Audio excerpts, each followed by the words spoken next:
US gold prices are finally at the record high levels. They've broken the 2011 high of $1,920 per ounce to trade at $1,937 per ounce. And not just that, we have silver as well. It's not so faithful companion during this rally that has managed to outpace gold's performance, especially in the last 3 months. So while silver was a little quieter when the virus first broke out, in Jan and Feb of this year, just trading at $17.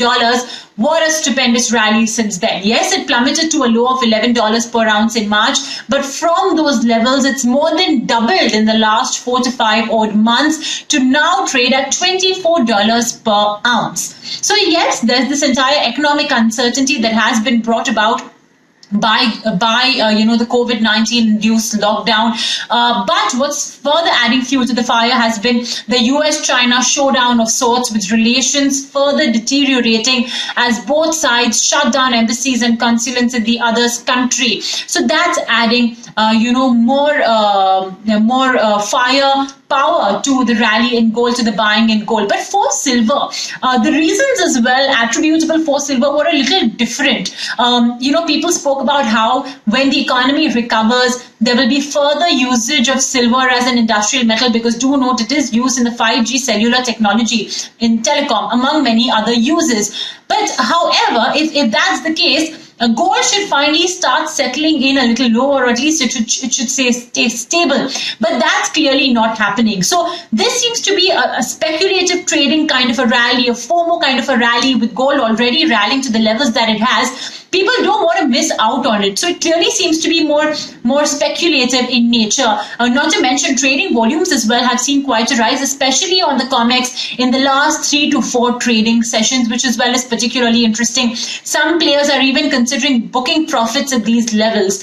But yeah, all in all, that's the story of what's been gold and silver's journey in the last 6 months in the US markets. Now, Indian gold prices, meantime, had already touched record high levels from July 2019 itself.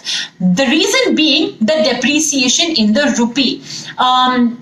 Again, over here as well, one needs to understand that while Indian gold prices as well were warped in this entire economic uncertainty bit, and then you had COVID-19, which further underpinned the rally. Now that US gold prices are at record highs, it adds a further boost perhaps to US gold prices. And mind you, the case as well to perhaps own gold and silver seems to be getting a little stronger because of the inflatability, if that's a word, if you could call it that, of these precious metals at a time when we perhaps could be looking at inflation, we could be looking at deficits, so on and so forth, and of course not to mention stimuluses.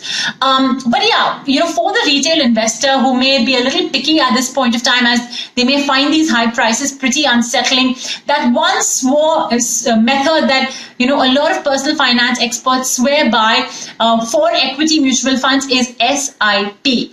Buy in a staggered format, and they still swear by that method even for gold. So if you're still not invested in gold, you could do so, but do so in a staggered manner.